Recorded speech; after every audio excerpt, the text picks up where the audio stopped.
चलिए सवाल नंबर 1 लिखिए।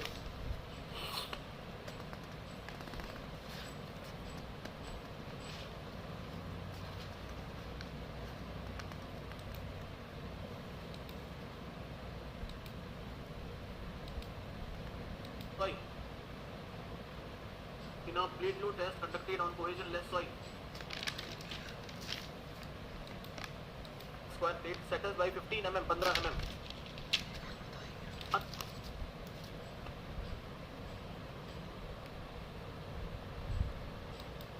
Calculate the settlement of square footing.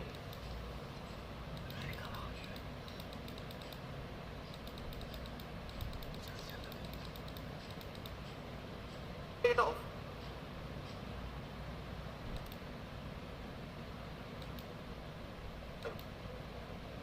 and QP.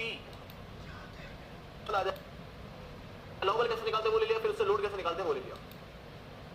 Soil की अलाउबल लोड कैरिंग कैपेसिटी भी क्या है, ज्यादा है, लेकिन सेटलमेंट क्या है, कम है। और इसका आप देख लो कि load carrying capacity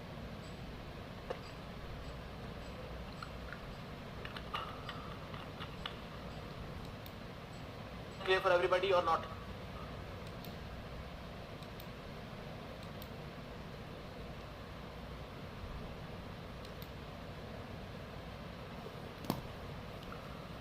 Again, first of all, we will write some theory point about this, some coded provision about this test, then we will proceed to the question of this.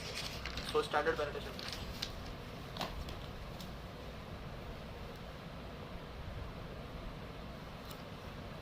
Standard penetration. Write down, write down.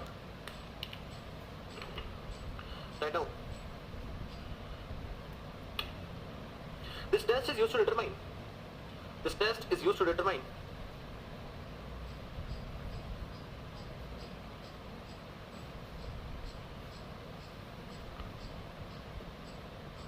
relative density. I think this point we have already written in case of relative density. We have studied sometime, जहाँ मैंने लिखा था कि standard penetration test जो है उससे हम relative density निकालते हैं, लेकिन वो जो टेस्ट है standard penetration test, the test is not suitable, या कह दो कि the test is क्या बोलते हैं, बहुत डायनेमिक लेवल का टेस्ट है, इसलिए क्ले का स्ट्रक्चर बिगड़ जाता है, इसी वजह से क्ले का स्ट्रक्चर बिगड़ जाता है, इसलिए हम उसमें नहीं करते हैं वो test.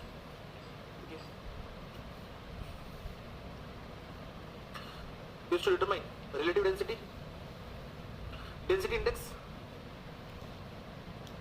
relative density, density index, angle of shearing resistance, angle of shearing resistance, pile load capacity, ultimate bearing capacity, pile load capacity, ultimate bearing capacity, ultimate bearing capacity, allowable bearing pressure and unconfined compression and unconfined compressive strength. Next point. This test is suitable and unconfined compression and allowable bearing pressure and unconfined compression and unconfined compressive strength. Next point. This test is suitable. This test is suitable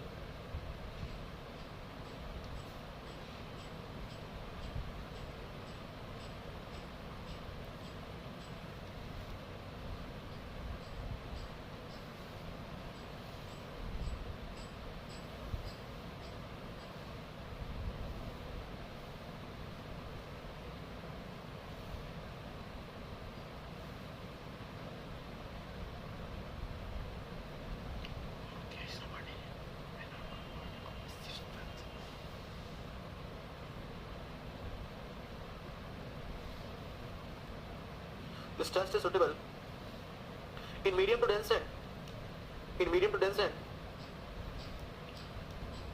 not in clay sand, not in clay sand, because of its dynamic action, not in clay sand because of its dynamic action.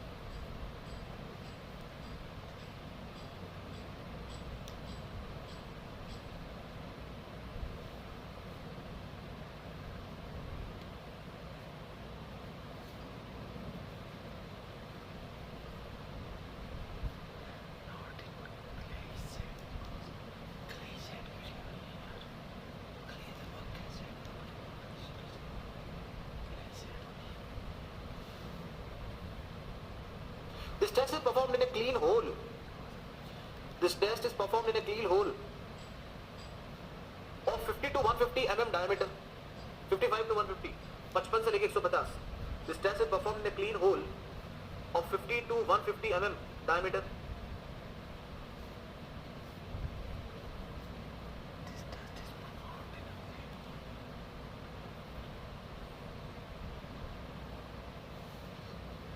Next point.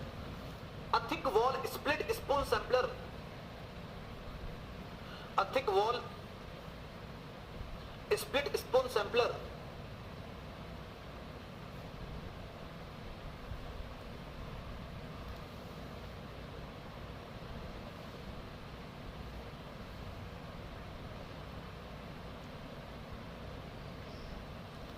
A thick wall of split spool sampler.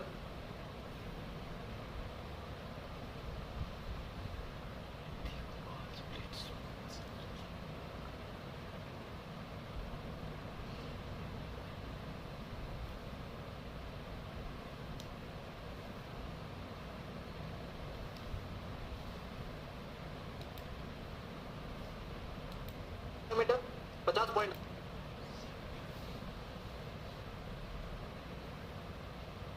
50.8 mm outer diameter 50.8 mm outer diameter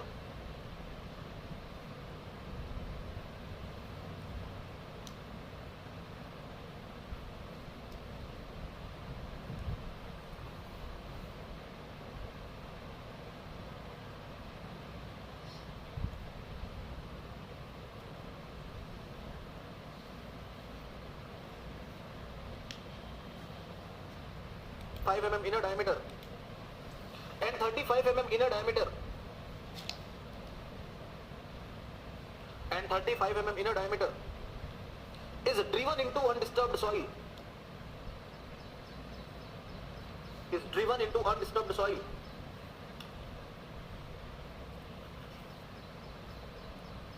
Is driven into undisturbed soil.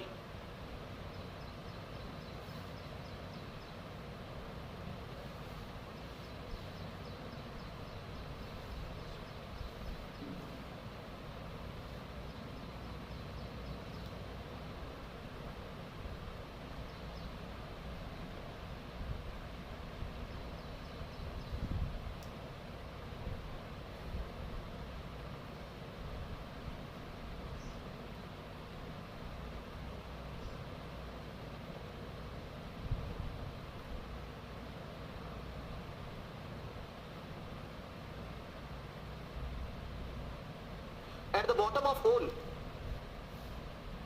at the bottom of hole, under the blows of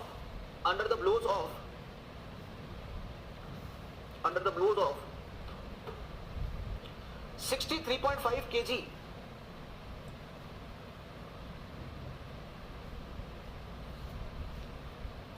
under the blows of 63.5 kg,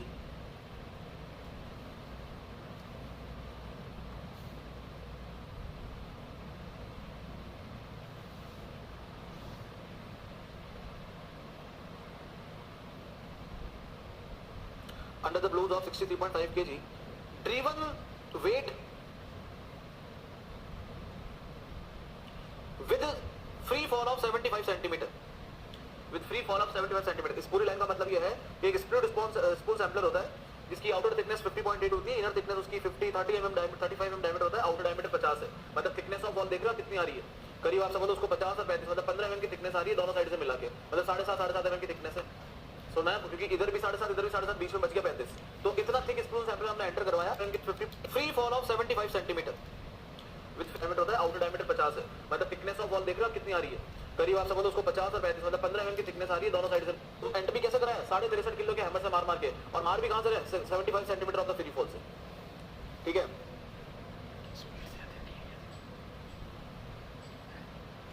next point.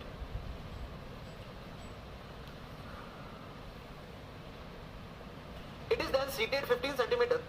It is then seated 15 centimeter. It is then seated 15 centimeter.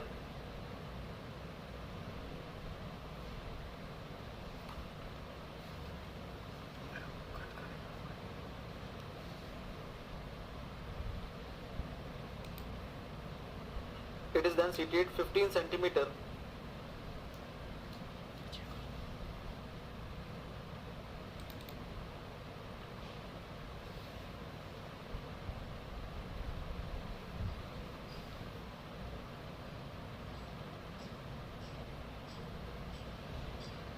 it is then seated 15 centimeter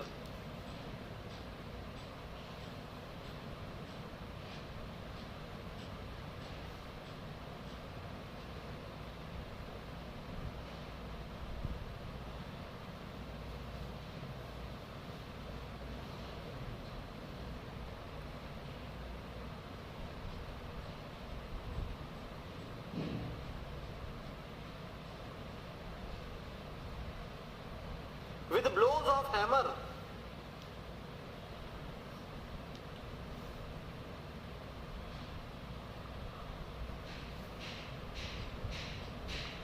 with blows of hammer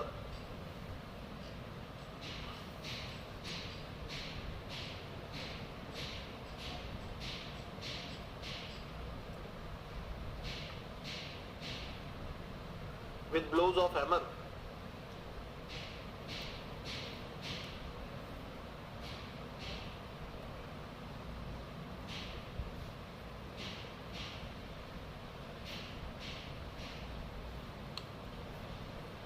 falling through a height of 75 centimeter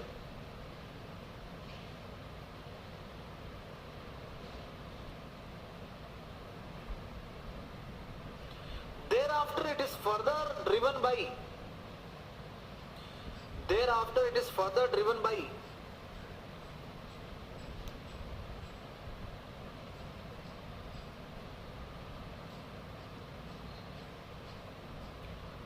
thereafter it is further driven by 30 centimeter more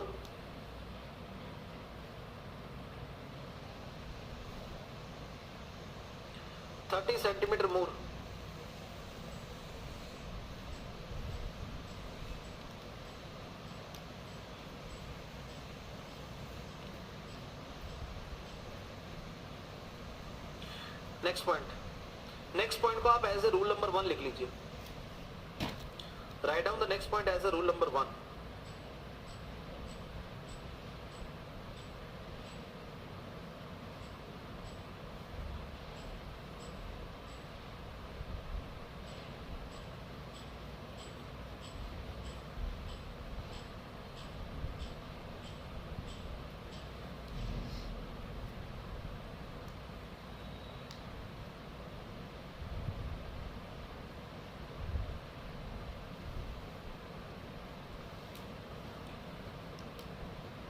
as a rule number 1 लिख लीजिए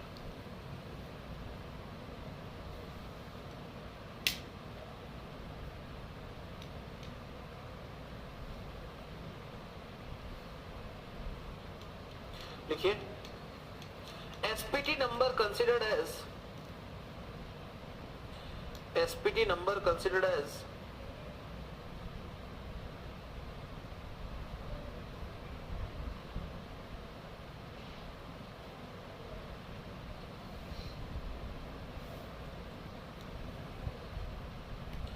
considers number of blows required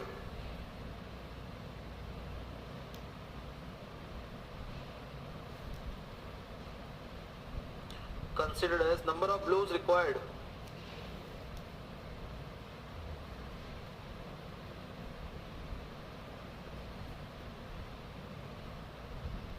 for last 30 mm penetration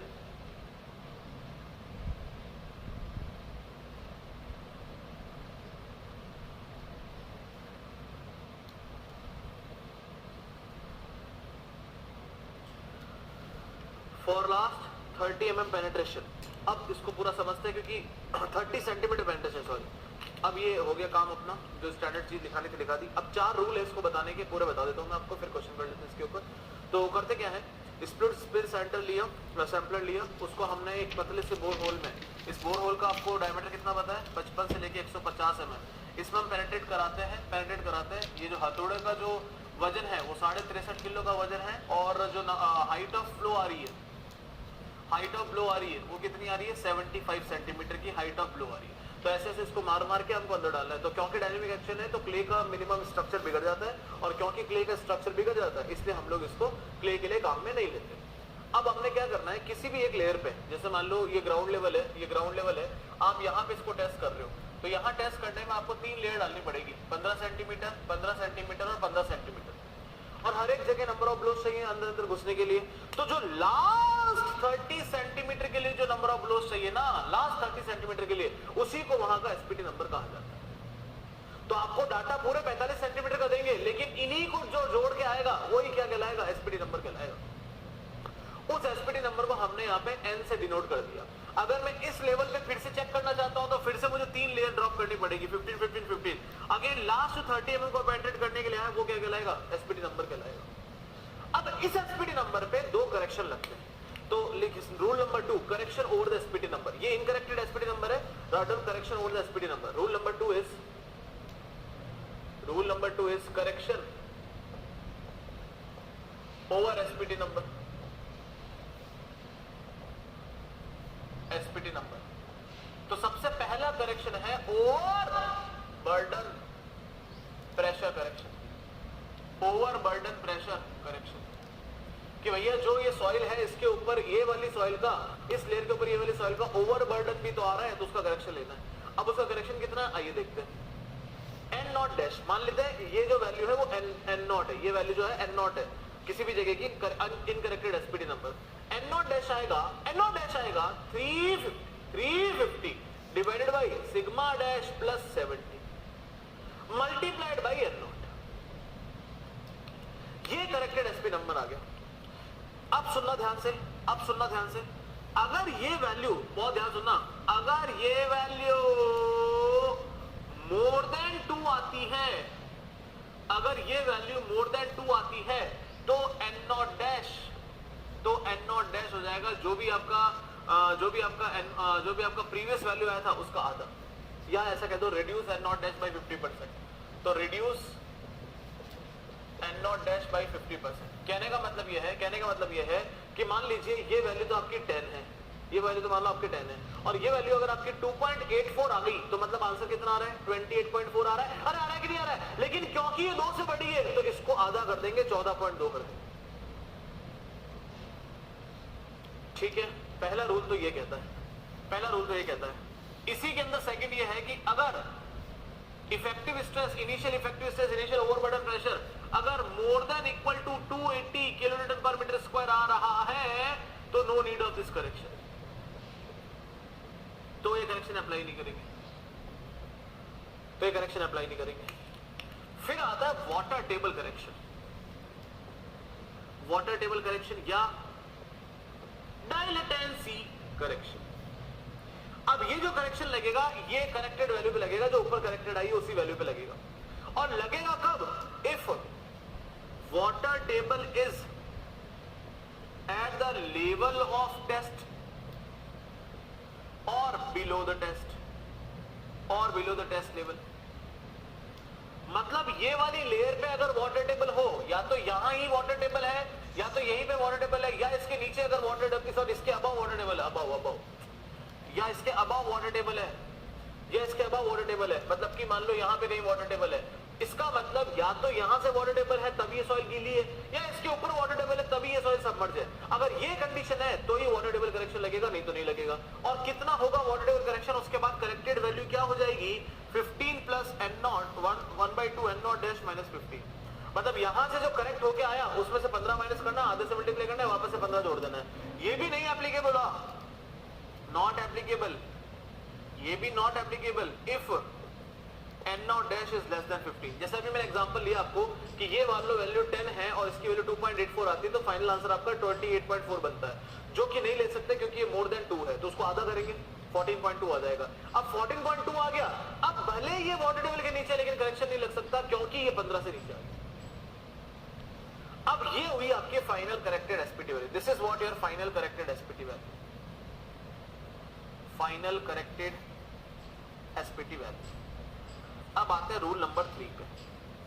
rule number 3 पे अगर पूरे ground का SPD number निकालना है तो यहाँ पे भी हम करेक्टेड एसपीडी नंबर निकालेंगे एन नॉट डबल डैश, इसका भी करेक्टेड एसपीडी नंबर निकालेंगे एन नॉट डबल डैश, और भी नीचे कर ले तो हर एक जगह का एन नॉट डबल डैश मतलब एसपीडी नंबर निकालना है। तो मैं ये कह सकता हूं एन एवरेज या कह दो कि N final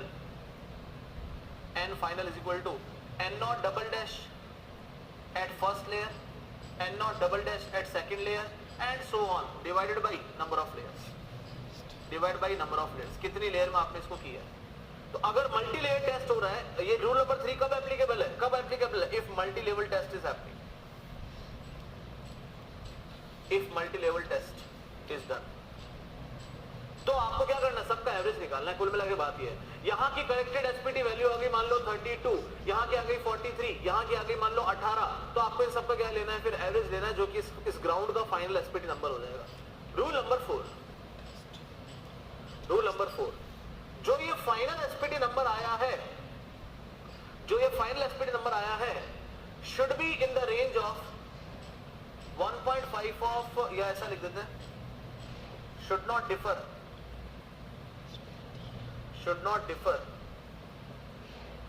by more than 50% from any corrected SPT value, कहने का मतलब यह है कि जो आपकी फाइनल वैल्यू आई है, जैसे मान लो यहाँ पे फाइनल वैल्यू आपकी 30 आ जाती है, तो कोई भी इंडिविजुअल वैल्यू जो रहेगी वो 15 से 45 के बीच में रहेगी, या तो इसका 50% ज्यादा या इसका 50% कम। जैसे मान लो 15 है, कोई वैल्यू 32 है, कोई वैल्यू 48 है, कोई वैल्यू मान लो 34 है, तो ओनली फिर ये तीन ही वैल्यू एक्सेप्टेड है, 1 2 3, ये वैल्यू खराब हो जाएगी आपकी 48। इसको नेग्लेक्ट करके जो बची हुई वैल्यूज है उससे वापस आपको एसपीटी नंबर निकालना है। तो अगर कोई भी वैल्यू मोर देन 50% ज्यादा डिफर कर रही है तो उसको हटा दो और वापस से नया करेक्टेड एसपीटी नंबर निकालो। तो ये रूल नंबर 4 आ गया इसका। तो पहला रूल सिर्फ लास्ट के 30 सेंटीमीटर को ही कलेक्ट करना है या लास्ट के 30 सेंटीमीटर को ही देखना है। रूल नंबर दो ये है कि उसके अंदर ओवरबर्डन प्रेशर करेक्शन लगाना है and water table correction factor लगाना है। ये दोनों पूरे होंगे तो फिर एवरेज निकाल लेंगे, फिर रूल नंबर 5 लगा देंगे। जो एसपीटी नंबर आता है उसका हम आगे यूज करते हैं बेयरिंग कैपेसिटी निकालने में, पाइल लोड टेस्ट करने में, तो वहां पे उसका यूज है।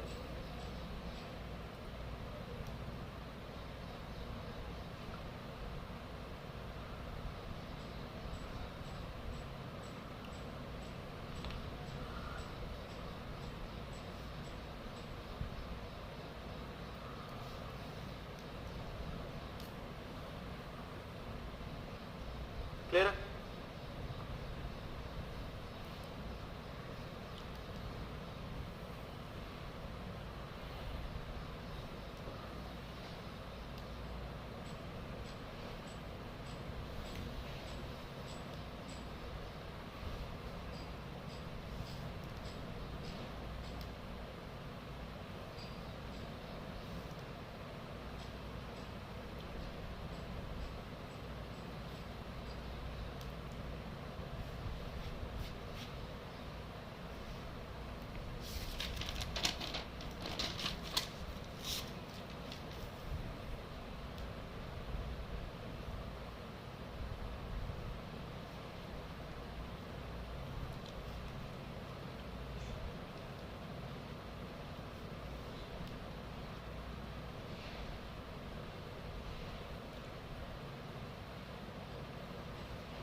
Is that clear? बाकी क्वेश्चन से समझ लेते हैं इसको।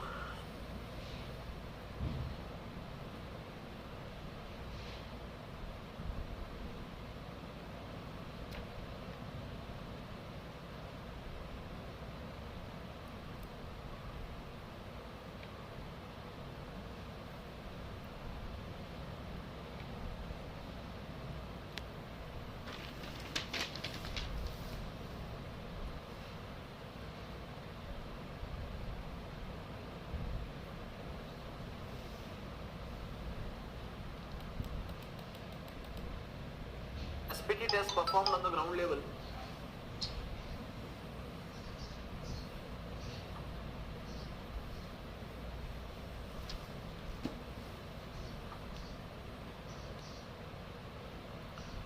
The SPT test performed on the ground level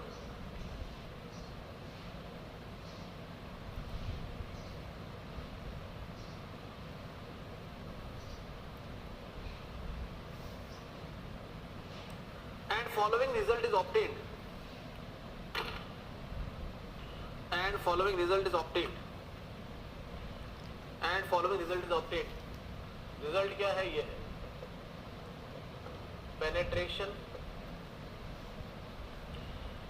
in centimeter, number of blows. ये है 0 to 7.5, 7.5 to 15, 15 to 22.5, 22.5 to 30, 30 से लेके 37.5, 37.5 से 45. ये आ रहा है यहाँ पे 3, 3, ये आ रहा है 9, 8, 8, 12. This is what? Calculate corrected SPT number if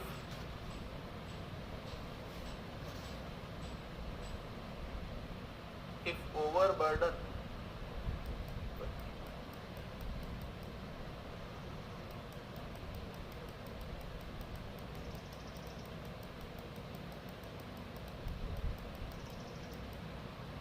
हो जाएगा। अगर 29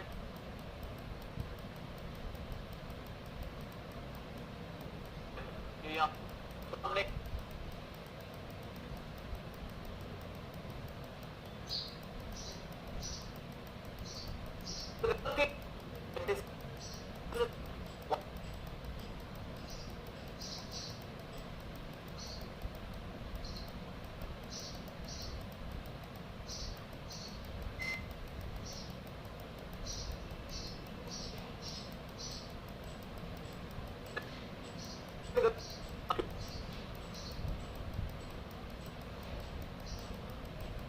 बोला है तो एक तो होता है अनडिस्टर्ब्ड सैंपल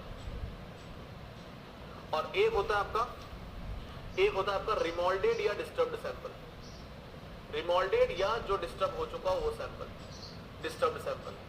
अब किसको बोलते हैं अनडिस्टर्ब? अच्छा, रिमोल्डेड में भी डिस्टर्ब में भी दो टाइप के हैं कि डिस्टर्ब तो हो गया लेकिन एक तो है दिखाने लायक, मतलब कि रिप्रेजेंटेटिव सैंपल, और एक है आपका नॉन रिप्रेजेंटेटिव, मतलब किसी काम का नहीं, नॉन रिप्रेजेंटेटिव सैंपल। ठीक है। अब अनडिस्टर्ब्ड सैंपल कौन सा सैंपल हुआ? जिसमें कुछ भी नहीं बदला, मतलब कि सॉइल स्ट्रक्चर भी वही है, soil structure, water content, mineral content all are same, मतलब जैसा है ओरिजिनली वैसा ही निकल के आया, तब तो हम उसको बोलेंगे नॉन डिस्टर्ब। कुछ भी डिस्टर्ब नहीं हुआ। ठीक है। क्या बोल रहे हैं? कल से सर्वे स्टार्ट होगा? नहीं, कल से आपका स्ट्रक्चर पूरा दिन चलेगा, स्ट्रक्चर फिनिश होने के बाद सर्वे और हाईवे कर लेंगे। ठीक है, ताकि क्या है कि अब थोड़ा लॉन्ग क्लास मिलेगा ना, तो पूरा अब देखो अपना बीएमसी और सॉइल दोनों ही आप पूरे लेक्चर देखोगे तो शायद कोई एक दिन ऐसा होगा जिसमें हमने फुल डे क्लास ली है, यही का 2 दिन होगा, बाकी हमेशा 2-2 घंटे अप्रोक्सीमेट ऑन एन एवरेज 2 घंटे ही चल रही है, 2 से सवा 2 घंटे चल रही है। 2.5 घंटे की क्लास होती है तो कभी भी पूरा आउटपुट 2.5 घंटे का निकल के नहीं आता, कभी 2.25, कभी 2, कभी 2.25, कभी 2, 2:20, तो आप देख रहे हो 2 सब्जेक्ट हुए हैं लेकिन चले ही जा रहे हैं, है ना, इट्स वेरी लॉन्ग। तो इससे अच्छा है कि अब मैंने यही रिक्वेस्ट किया उनसे कि मैंने कहा पुराना खत्म करवा के फिर मुझे स्ट्रेच दे दो लंबा, तो क्या है कि अपना भी जल्दी फिनिश होगा और सिर्फ 10 दिन के भीतर भीतर फिर दोनों चीज हो जाएगी। ठीक है, तो जब भी आपका स्ट्रक्चर फिनिश हो जाएगा उसके बाद 10 days will more be required. आपका एग्जाम 10 अक्टूबर से है, उससे महीने भर पहले आपको फ्री कर देंगे हम अपनी तरफ, टेक्निकल की तरफ से। तो ठीक है, आप आराम से पढ़ना। तो आर सेम। और रिप्रेजेंटेटिव सैंपल कौन सा हो गया कि रिमॉडेल्ड तो है, डिस्टर्ब तो हो गया, लेकिन दिखाने लायक है। इसका मतलब इसमें ज्यादा चेंजेस नहीं आए, ज्यादा चेंज नहीं आया, मतलब सिर्फ एक स्ट्रक्चर चेंज हुआ है, बाकी कुछ नहीं। ठीक है, सिर्फ एक स्ट्रक्चर चेंज हुआ है, बाकी कुछ नहीं। तो soil structure modified,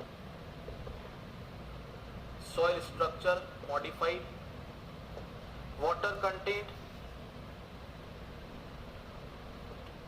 and mineral content same। तो इसको बोलते हैं क्या, ये वाला रिप्रेजेंटेटिव।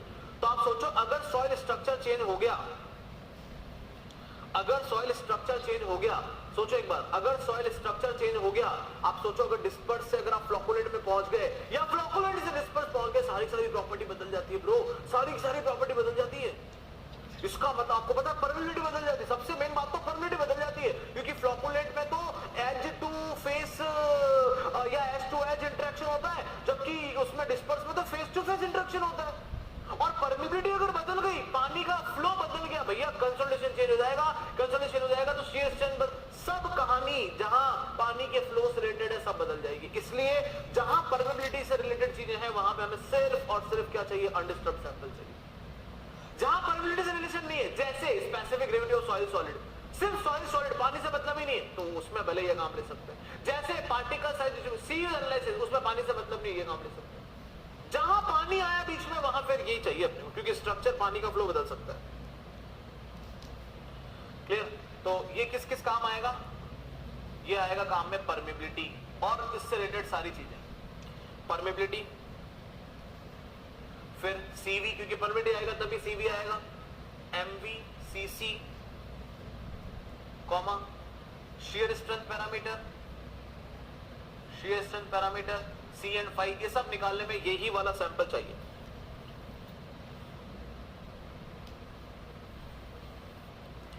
यही वाला सैंपल चाहिए। जबकि ये कहां कहां काम आ सकता है, consistency limit, consistency limit, specific gravity of soil solid, particle size distribution,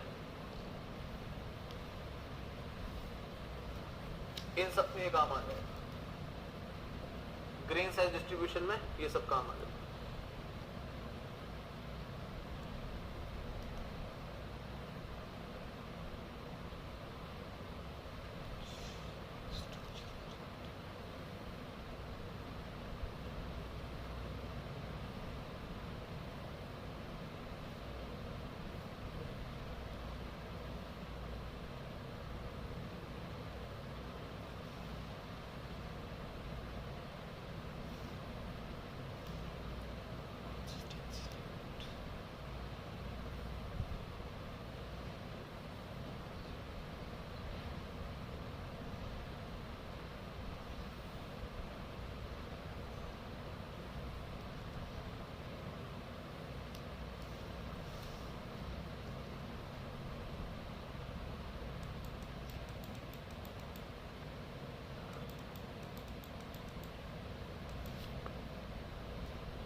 जबकि ये कहां कहां काम आ,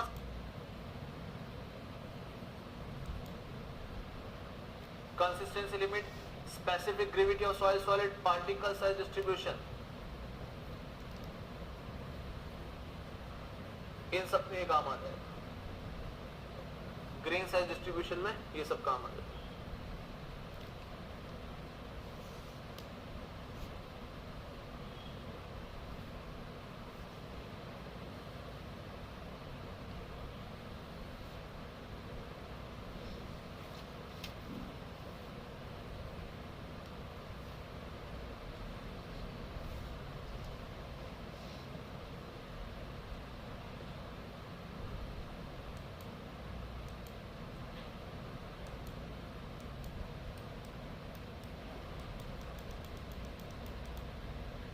ये अंदर अंदर डायमीटर है D2।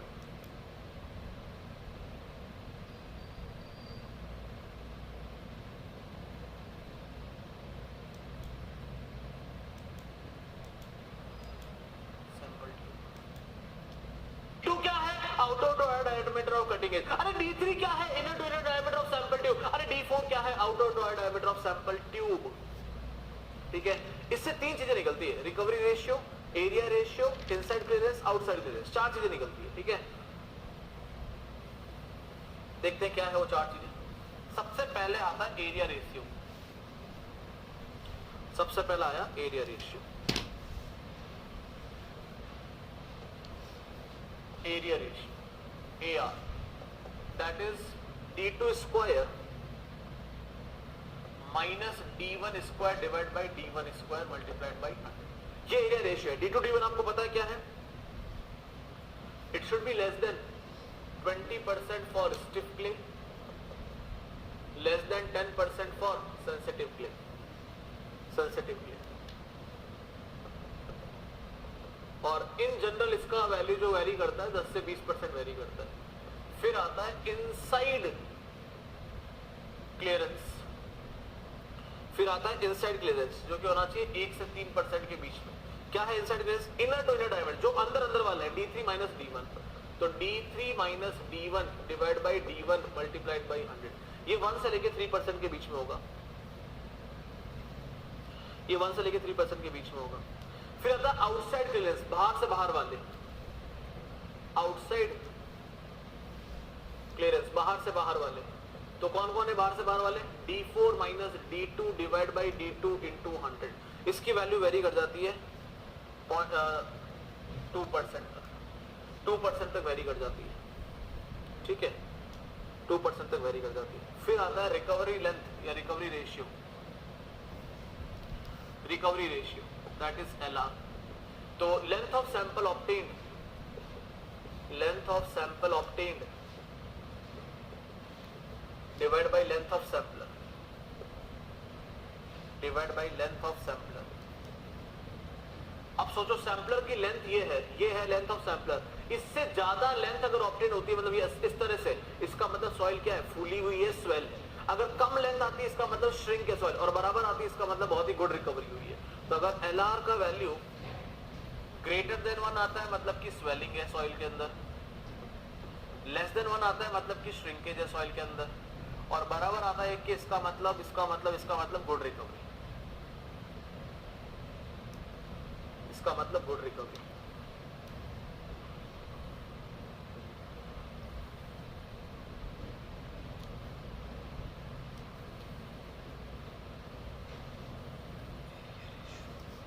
तो ये चीजें आपसे पूछी जा सकती है। ये पार्ट ऑफ सिलेबस लिखा नहीं है, लेकिन ठीक है, ये सिलेबस में ले सकते हैं इसको।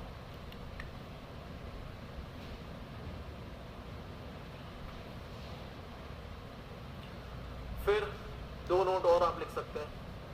नोट नंबर 1 है sorting coefficient. Sorting coefficient root over D75 divide by D25। D75 का मतलब क्या हुआ? 75% particles are finer than that sieve size, 25% particles are finer than that size. Note number 2, suitability number. Suitability number, that is 1.7 root over 3 divided by D50 square, 1 divided by D20 square, 1 divided by D10 square. Note number 3, average grain size क्या होगी? That is D50. 50% particles are finer than a particular size, that is known as average grain size.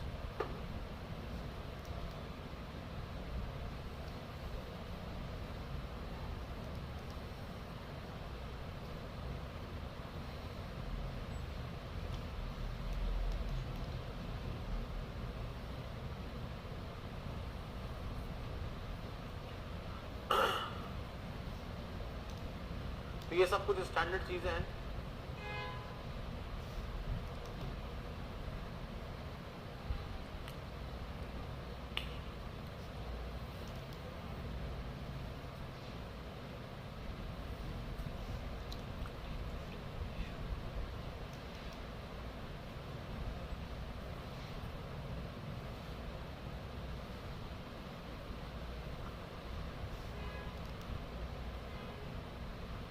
Clear है?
Is this done?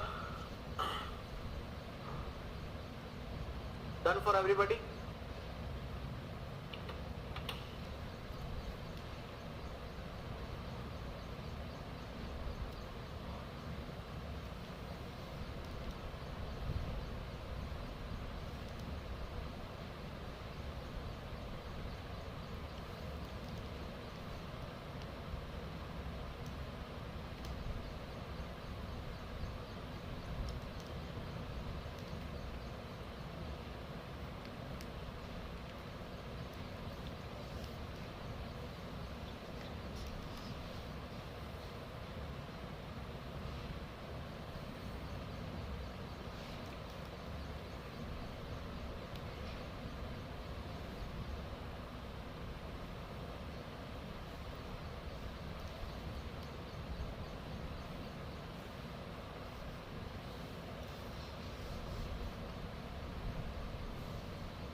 ठीक है, अब यहाँ आगे आपका syllabus पूरी तरह से खत्म हो जाता है, कोई दिक्कत नहीं है। अब आपको इसके अलावा कुछ भी पढ़ने की जरूरत नहीं है, लेकिन फॉर द सेफ्टी फैक्टर मैं आपको 15-20 मिनट में आपको दो चीजें बता देता हूँ, just for your safety factor. ठीक है, उसका कोई प्रैक्टिकल सिनेरियो में यूज आएगा नहीं आपके एग्जाम में, but just for your safety factor I am going to give you that small knowledge about pile foundation। हल्का फुल्का बस मैं आइडिया दे देता हूँ। पाइल फाउंडेशन क्या है? देखो, तीन टाइप की पाइल होती है, सिर्फ आप ऐसे ही बस रफ में लिख लेना, and bearing pile. And bearing pile का मतलब होता है कि जिसमें जो लोड कैरिंग है पाइल की वो सिर्फ और सिर्फ एंड बियरिंग से आती है, मतलब केवल आपने क्या इंक्लूड किया है, बेस रेजिस्टेंस इंक्लूड किया है। ये तभी होगा जब आपकी सॉइल क्या होगी, स्टिफ होगी।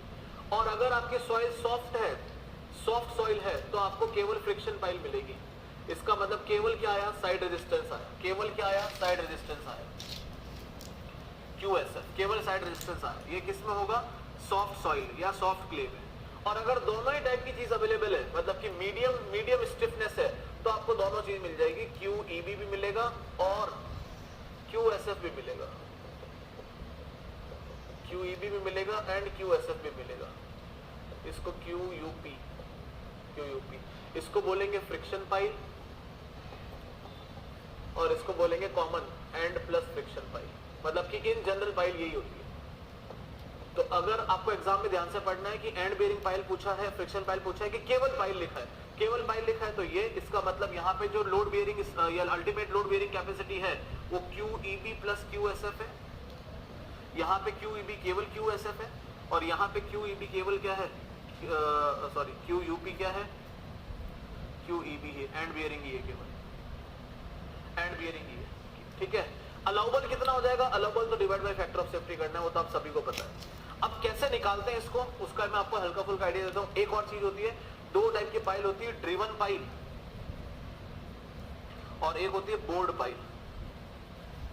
बोर्ड पाइल, ड्रिवन पाइल हमेशा प्रीकास्ट होंगी, हमेशा प्रीकास्ट होंगी। बोर्ड पाइल प्रीकास्ट या ड्रिवन दोनों, प्रीकास्ट या कास्ट इन सिचु दोनों हो सकती है, कास्ट इन सिचु दोनों हो सकती है। कैसे, अब मैं बता देता हूँ। ड्रिवन पाइल मतलब आप खुद ड्राइव करके पाइल को अंदर लेके जा रहे हो, मतलब कि ठोक ठोक के अंदर मार रहे हो। और बोर्ड पाइल मतलब क्या है, बोर्ड पाइल का मतलब क्या है, आपने पहले से बोरिंग बना रखी है तो या तो वहां जाके कंक्रीट फिल कर दो या बना बनाए मटेरियल लाके सीधा सीधा डाल दो। यहां आपको ड्राइव करके जाना है, मतलब आपको स्किन फ्रिक्शन को रेजिस्ट करते हुए जाना है या स्किन फ्रिक्शन को ओवरकम करते हुए जाना है। क्योंकि स्किन फ्रिक्शन को ओवरकम करते जा रहे हो, इसमें मेहनत ज्यादा लगेगी, इसकी लोड बेयरिंग कैपेसिटी ज्यादा होगी। तो यहां से ये निकल के आता है कि efficiency of driven pile is more than efficiency of board pile.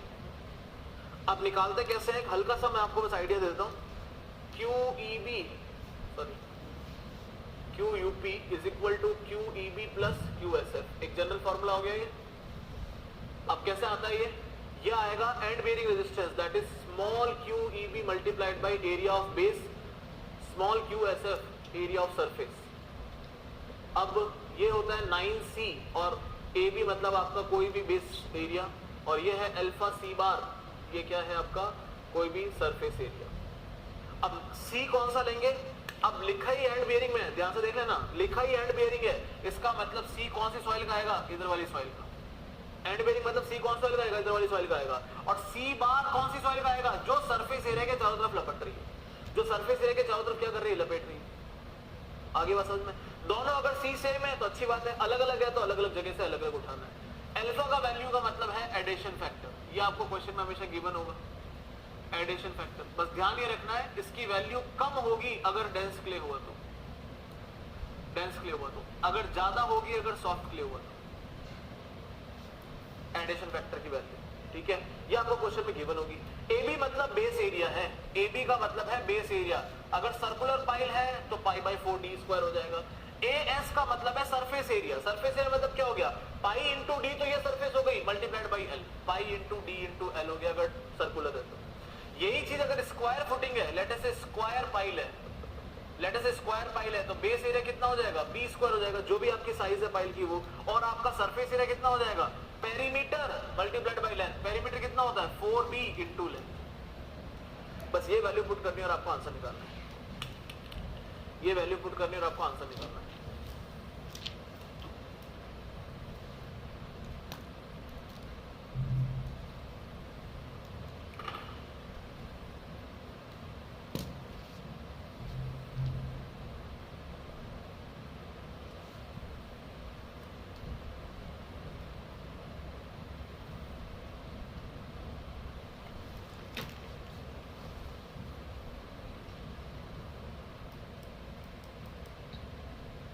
को देने का तरीका अलग होता है, बोलते हैं अनकन्फाइंड कंप्रेसिव स्ट्रेंथ, उसका आधा लेना होता है कोहेजन, उसका आधा लेना होता है कोहेजन। अब देखो यही पाइल की लोड बेयरिंग कैपेसिटी हम इंजीनियरिंग न्यूज रिकॉर्ड फार्मूला से भी निकाल सकते हैं, इंजीनियरिंग न्यूज रिकॉर्ड फार्मूला से। और वो फार्मूला क्या है, वो फार्मूला है QUP। अच्छा, जब भी ध्यान रखना अलाउबल पूछेंगे तो आपको फैक्टर ऑफ सेफ्टी से डिवाइड करना है फाइनल आंसर को, वो मैं हर जगह करा चुका हूं। QUP is equal to WH divided by S plus C। इसमें फैक्टर ऑफ सेफ्टी हम 3 काम में लेते हैं। और एक और फॉर्मूला आता है हिल्लीज फॉर्मूला, हिल्ली फॉर्मूला, इसमें QUP है WH divided by S plus C by 2। इसमें हम factor of safety by default ही इसमें 6 काम लेते हैं, इसमें 3 काम लेते हैं, ठीक है। कौन कौन क्या क्या है वो दिखा देता हूं मैं आपको। W का मतलब है वेट ऑफ हैमर, नहीं दिया हो चुपचाप आपको किलो न्यूटन में ही लेना है, जिसमें भी दिया हो। H का मतलब है हाइट ऑफ फॉल उस हैमर की, तो वो आपको सेंटीमीटर में ही लेनी है। एस का मतलब है average settlement in last 5 blows, ये भी आपको सेंटीमीटर में लेना है। और सी का मतलब है combined temporary compression, combined temporary compression, ये भी आपको सेंटीमीटर में ही लेना है। अगर कुछ नहीं मेंशन हो तो 2.5 सेंटीमीटर ले लेना, अगर कुछ भी नहीं मेंशन हो तो 2.5 सेंटीमीटर ले लेना। ड्रॉप हैमर के लिए, ड्रॉप हैमर के लिए 0.25 सेंटीमीटर ले लेना स्टीम हैमर के लिए, स्टीम हैमर के लिए। और अगर इनमें से आपको अलाउ, अच्छा इसमें एक और चीज है, and efficiency of B, efficiency of H, इनमें से अगर आपको कोई भी फॉर्मूला का नाम आता है, आपको factor of safety 6 he use करने, अगर आपको अलाउबल पूछेंगे, अगर इंजीनियर से न्यूज रिपोर्ट से पूछेंगे, हिल्ली से पूछेंगे तो फैक्टर ऑफ सेफ्टी 3 लेगी। क्वेश्चन कैसा आएगा, ऐसे बोलेंगे एक प्रीकास्ट पाइल को हमने हैमर से एंटर करवाया, और हैमर से एंटर करवाया तो वेट ऑफ हैमर था मान लो 100 किलो न्यूटन, हाइट थी 50 सेंटीमीटर, ठीक है। लास्ट 5 ब्लोज में टोटल पेनिट्रेशन, देखो सुनो, लास्ट 5 ब्लोज में 10 सेंटीमीटर की टोटल पेनिट्रेशन आ रही है, इसका मतलब एवरेज पेनिट्रेशन कितनी होगी, 2 सेंटीमीटर एवरेज देनी लास्ट की, तो एवरेज सेंटीमीटर 2 सेंटीमीटर होगी। और सी की वैल्यू वैसे तो गिवन होगी, नहीं गिवन होगी तो ड्रॉप हैमर है तो 2.5, स्टीम हैमर तो 0.25 सेंटीमीटर। ये एनबीएम एंड एनएच क्या है, this is the efficiency of blow, this is the efficiency of hammer. तो हैमर और ब्लोज की एफिशिएंसी अगर दी हो क्वेश्चन में, इसका मतलब आपको हिल्ली फार्मूला यूज करना है, इसका मतलब आपको बाय डिफॉल्ट ही हिल्ली फार्मूला यूज करना है।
ये लेंथ ऑफ पाइल है हर जगह पे,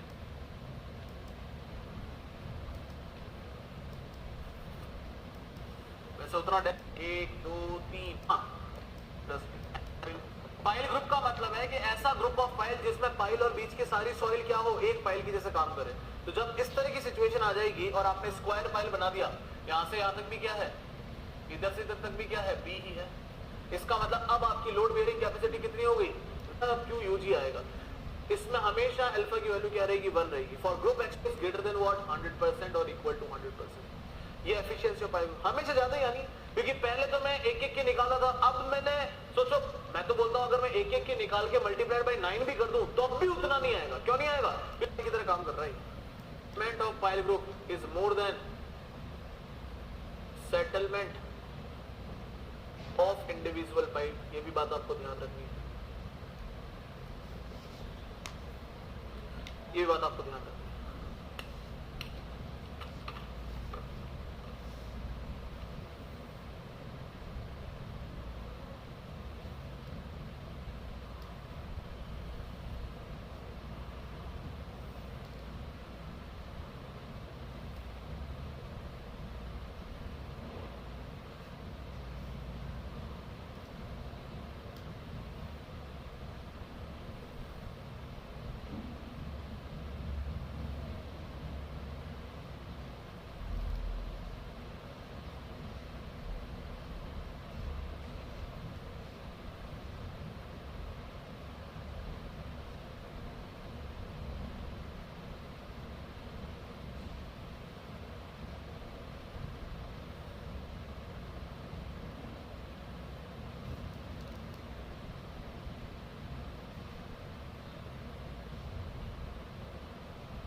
फ्रैक्चर को रेजिस्ट करने के लिए। ये नोट पे लिखा देता हूं,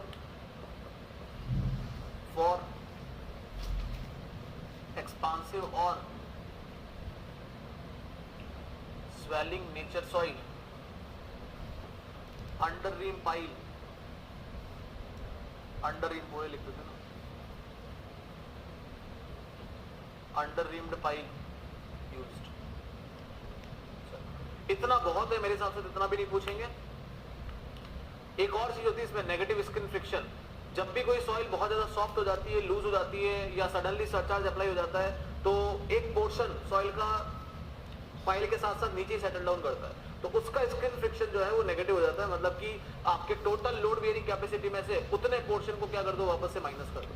जैसे मान लीजिए आपका total length of the pile 10 metre है, उसमें से शुरुआत की 2 मीटर सॉइल में नेगेटिव स्किन फ्रिक्शन आ गया because of the earthquake, because of the sudden load increment. तो क्या करो आप, ये तो रहना ही ऐसे एज इट इज रहना है, ये सिर्फ 8 मीटर के लिए जोड़ेगा और वो जो 2 मीटर वाला है वो माइनस हो जाएगा। समझना है? ये सिर्फ 8 मीटर के लिए जोड़ेगा क्योंकि अब स्किन फ्रिक्शन तो 8 मीटर की तरफ से आ रहा है, और जो शुरुआत का 2 मीटर था वो क्या हो जाएगा, नेगेटिव हो जाएगा। तो 4b इंटू 8 मीटर ही लगेगा और माइनस वो अल्फा सी बार 4b इंटू 2 मीटर का माइनस हो जाएगा। तो वो नेगेटिव स्किन फ्रिक्शन है, उससे लोड बेयरिंग कैपेसिटी क्या हुई, कम हो गई। उससे लोड बेयरिंग कैपेसिटी क्या हुई, कम हो गई। एक मैं आपको स्ट्रेस डिस्ट्रीब्यूशन का आइडिया दे देता हूं, हल्का सा आइडिया दे देता हूं स्ट्रेस डिस्ट्रीब्यूशन का। हालांकि फिर से वही बात है, सिलेबस में नहीं है, लेकिन कहीं ना कहीं उसका उपयोग आ जाएगा आपको। स्ट्रेस डिस्ट्रीब्यूशन सिर्फ आइडिया दे रहा हूं, ओनली 5 मिनट में। स्ट्रेस डिस्ट्रीब्यूशन,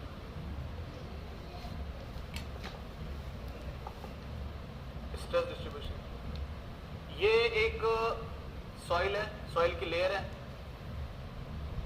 सॉइल की लेयर है, ठीक है। हम जब इसके ऊपर बाहर से लोड लगाते हैं, मतलब कि जो भी एक्सटर्नल लोड लगता है, अभी कोई भी सॉइल के इंडिविजुअल लोड की बात नहीं आ रही, जो गामा इंटू डीएफ है वो सबका कोई कंसर्न नहीं है यहाँ पे, सिर्फ एक्सटर्नल लोड की वजह से किसी भी एक पॉइंट पे कितना स्ट्रेस आता है वो देखना। तो जैसे मान लीजिए पॉइंट है आपका यहाँ पे, पॉइंट है आपका यहाँ पे, तो ये रेडियल डिस्टेंस हो गई, this is what radial distance. जैसे मान लो, चलो मैं इसको पूरा ही लिखा देता हूँ। जैसे मान लीजिए ये यहाँ पे कोई पॉइंट जिसके अंदर आप स्ट्रेस निकालना चाहते हैं एट जेड डेप्थ, कोई पॉइंट एट जेड डेप्थ। तो ये मान लीजिए कुछ x1 डिस्टेंस है, ये मान लीजिए कुछ y1 डिस्टेंस है, तो ये रेडियल डिस्टेंस आ गई r। तो r की वैल्यू आ गई √x1² प्लस y1², और z मतलब तो डेप्थ। मतलब कि क्या हो गया, मान लो पॉइंट लोड लग रहा है सेंटर में। अब इसको अगर मैं ऐसे दिखाऊं आपको, तो पॉइंट लोड लग रहा है सेंटर में, कॉर्नर पे आपको निकालना है कि इसका इफेक्ट क्या आएगा। कॉर्नर पे 5 मीटर नीचे, तो अब कॉर्नर पे डिस्टेंस कितनी भाई बताओ जरा। अगर ये 2 मीटर है और ये भी 2 मीटर है, तो क्या ये डिस्टेंस नहीं निकाल सकते? कितनी आएगी, निकाल सकते?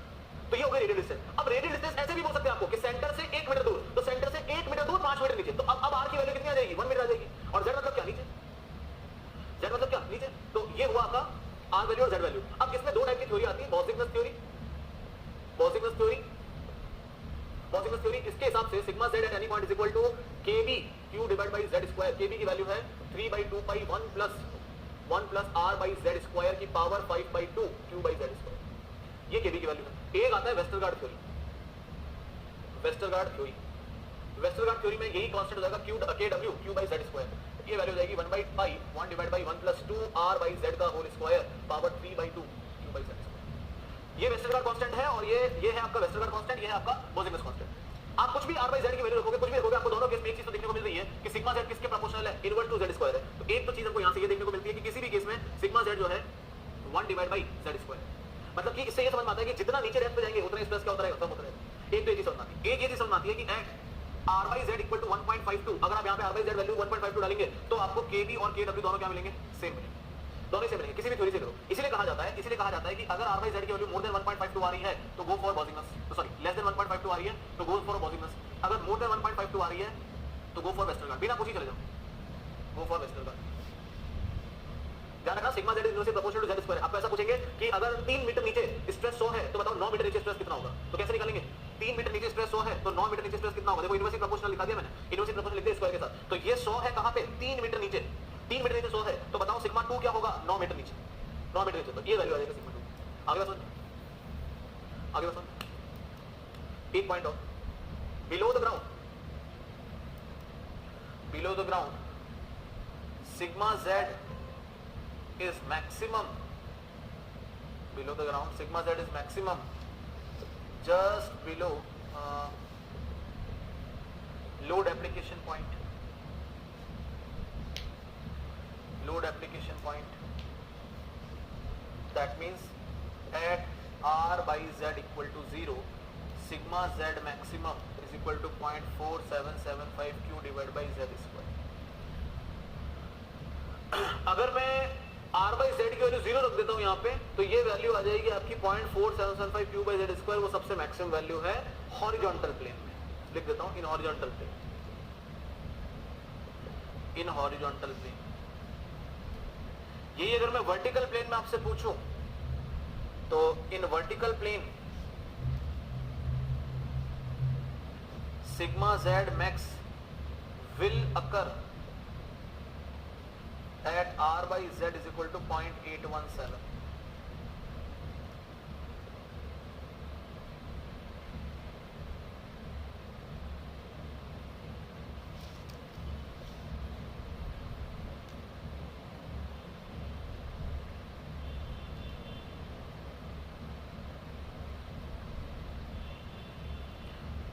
अगर r by z is equal to 0.17, मतलब कहने का मतलब किस वाले पॉइंट का मतलब ये है, इस वाले पॉइंट का मतलब समझा देता हूं मैं आपको कि अगर यहाँ लोड अप्लाई हो रहा है और मैं हॉरिजॉन्टल प्लेन में डिस्ट्रीब्यूशन देख रहा हूं, मतलब z को फिक्स करके अलग अलग r पे, इधर आ गया इधर आ गया, तो सबसे maximum load, maximum stress distribution यहीं पे आएगा. सबसे मैक्सिमम स्ट्रेस डिस्ट्रीब्यूशन यहीं पे आएगा जहां पे r by z स्क्वायर की वैल्यू कितनी होगी, 0 होगी. यही अगर मैं चीज वर्टिकल प्लेन में देख लूं, वर्टिकल प्लेन में देख लूं, मतलब कि इस बार मैंने r फिक्स कर दिया, z में वेरिएशन देख रहा हूं, r फिक्स कर दिया, यहां लोड लग रहा है q, मैंने r फिक्स कर दिया, ये r हो गया. अलग अलग z में वैल्यू देखता हूं तो लोड वेरिएशन कुछ ऐसा आता है. और ये जो वैल्यू है यहाँ पे r by z की जो वैल्यू है, it is the r by z value 0.817. यहाँ पे मैक्सिमम आएगा. और इसका जो एंगल बनेगा लोड एप्लीकेशन पॉइंट से, वो बनेगा 37.15 डिग्री. यहाँ पे मैक्सिमम आएगा. In vertical plane it will be maximum like this.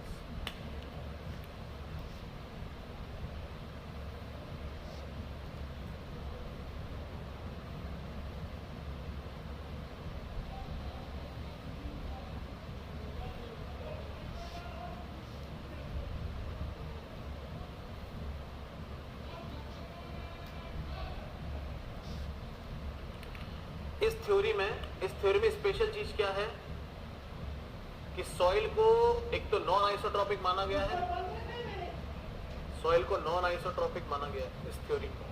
उसमें सब कुछ आइसोट्रॉपिक, इलास्टिक और वो सेमी इनफाइनाइट सब कौन, यहाँ पे नॉन आइसोट्रॉपिक माना है. और एप्सिलॉन h को 0 माना है, मतलब कि हॉरिजॉन्टल कोई मूवमेंट नहीं होती.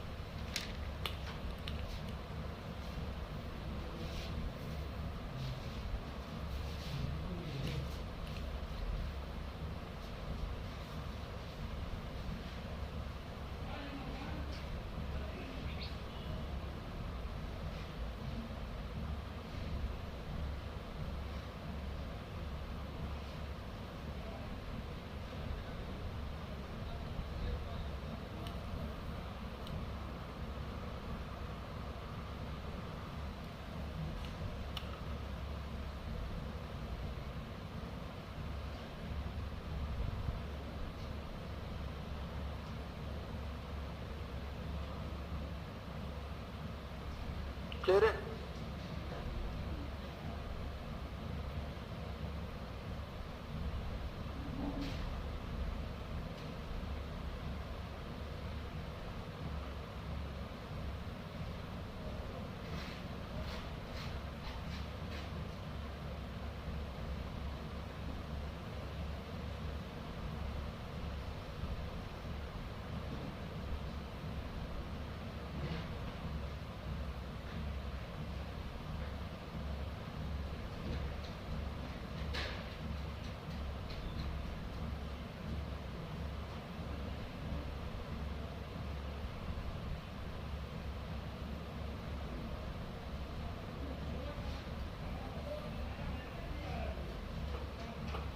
एक नीचे पॉइंट लिख लेना,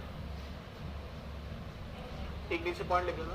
Newmark chart, Newmark chart, NEWMARK, Newmark chart is also used Newmark chart is also used to find the stress distribution. ये 2 है, Z नहीं है. To find the stress distribution. Newmark chart is also used for find the stress distribution under any shape of loading. मतलब किसी भी shape का area हो, कुछ भी हो, under any shape of loading.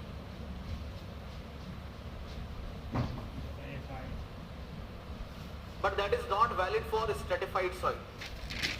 But that is not valid for stratified soil. But that is not valid for stratified soil. But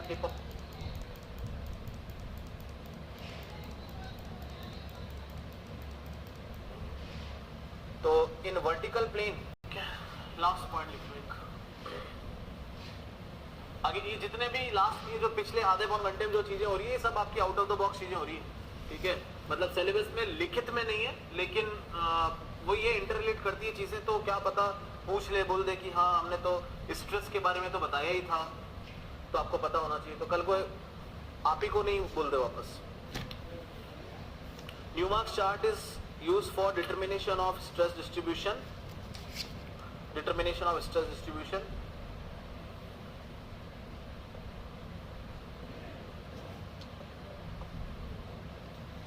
under any shape of loading.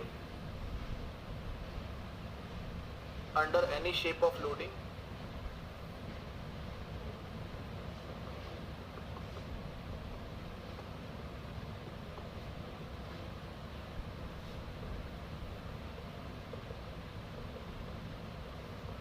But not valid for stratified soil. But that is not valid for stratified soil. Soil की property से Newmark chart पे कोई फर्क नहीं पड़ता, क्योंकि वो तो एक चार्ट है, उसको सिर्फ अपने को एरिया के मैप पे ऊपर रखना पड़ता है, और एक बहुत लंबा चौड़ा प्रोसेस है, वो अभी उतना काम का नहीं है. एक दो लाइन और लिख लो उसके बारे में. This chart contains 10 concentric circle. This chart contains 10 concentric circle.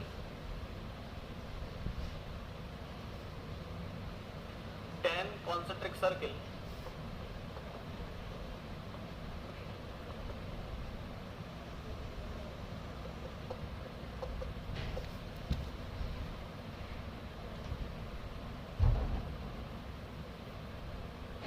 And 20 radial lines. 10 concentric circle and 20 radial lines. Hence influence factor is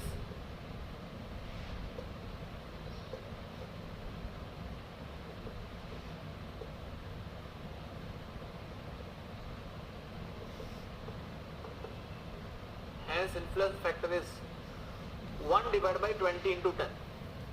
1 divided by 20 into 10, that is 1 in 200. Hence influence factor is 1 divided by 20 into 10. Hence influence factor is 1 divided by 20 into 10, that is 1 in 200. That is 1 in 200.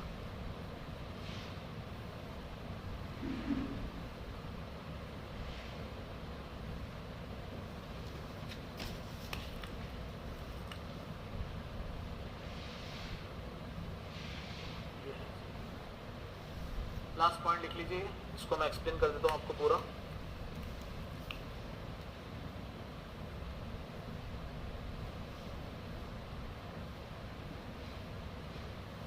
Pressure distribution and this is for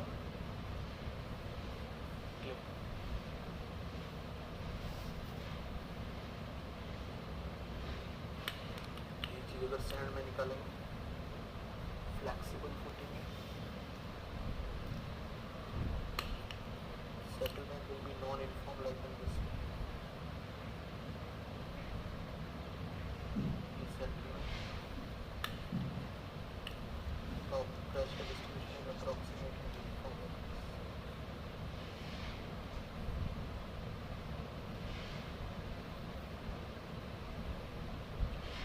Approximately uniform like this.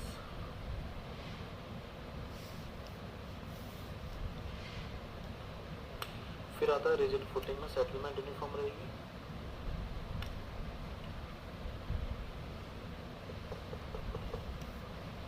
Case of sand settlement uniform रहेगी,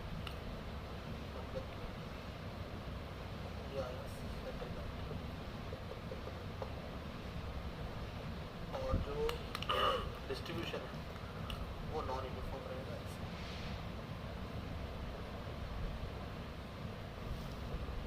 this is valid for clay distribution. यहाँ अगर देखा जाए, अगर मैं sand के बारे में बता दूँ तो सेटलमेंट तो वही है uniform,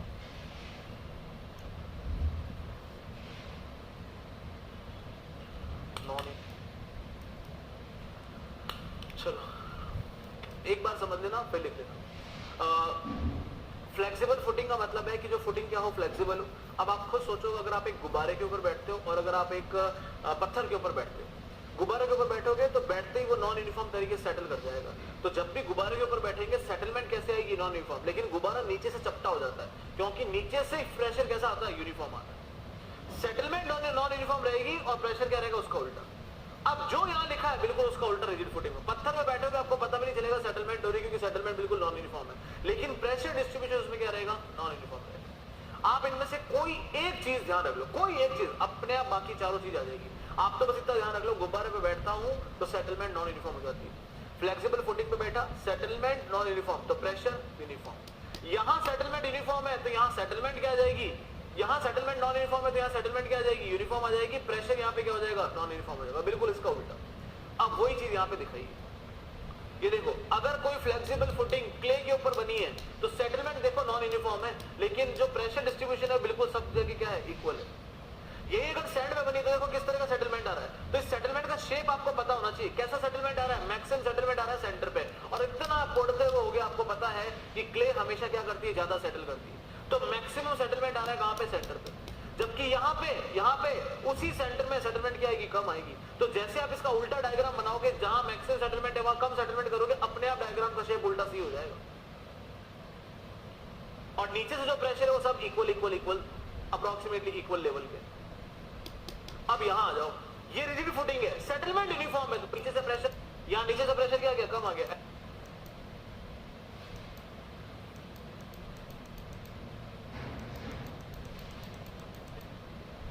We have done this subject up to the next level of your up to for your exam level। आपके एग्जाम के लेवल के हिसाब से हमने बहुत अच्छा कर लिया, आपका प्री मेंस दोनों निकल जाएगा इससे, ठीक है। फिर भी आपको जब भी कभी भी कहीं पे भी कैसा भी डाउट होता है, any time you can message me. Very soon we will meet back for the next remaining subject.